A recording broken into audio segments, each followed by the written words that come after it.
to Powering Your Productivity. Sean Hart with the Powers Company. Today I wanted to talk to you about performance and KPIs. So in our last 3 videos, we've talked about capacity, how do we measure capacity. In our recent video, we talked about labor hours. The reason I want to talk to you about performance and KPIs today is because now that we understand capacity and we understand the labor hour requirements needed to that capacity, we can start to actually get to a true performance number.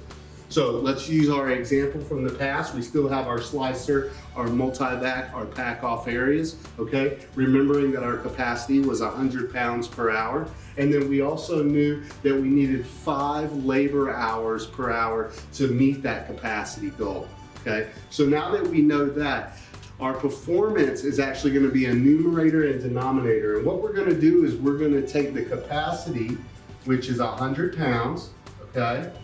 And we're gonna divide that by the 5 labor hours that are required, okay? So when we start talking about a true performance number, now we're gonna get to something that we call pounds per man hour or pounds per labor hour.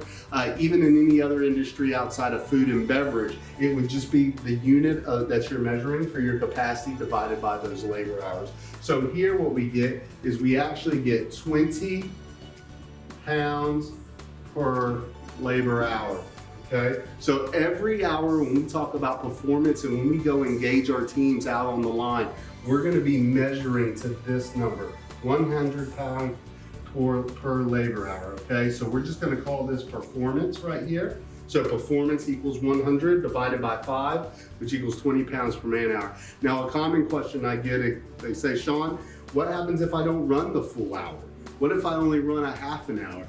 Well, the math becomes even simpler where we still have our performance target, okay? But now we know what our capacity is, which was 100 pounds. So we're gonna divide that by half because now we're only running 30 minutes instead of 60 minutes. So we're at 50 pounds that we're gonna need for our capacity.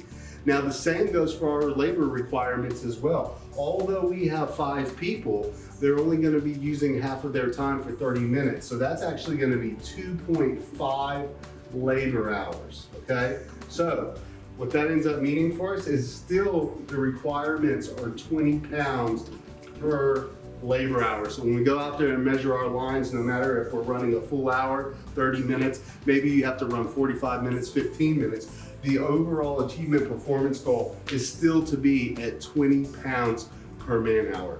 So that's performance. Now, when we talk about key performance indicators, we're gonna discuss what are some of those other attributes. So think about this with our food and beverage clients. Now that we understand performance from a pounds per man hour standpoint, there are other measurements that we can do as well, and we can do hourly follow-ups on. 1 being our yields, okay? 2 being our quality.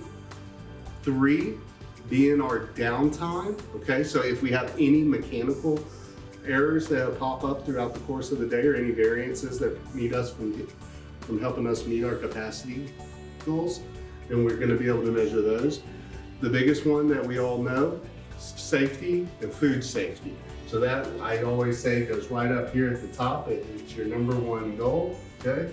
Food safety and safety, okay? We need to make sure that while we're doing our production and we're engaging our employees, that we're making sure that we're talking about those KPIs, okay? So again, we talked about what is performance. Now that we know how to calculate our performance, we can actually go out to our line. So your assignment for today is to go out to your line and start to get your first performance number, which would be your units divided by the required labor hours that are needed.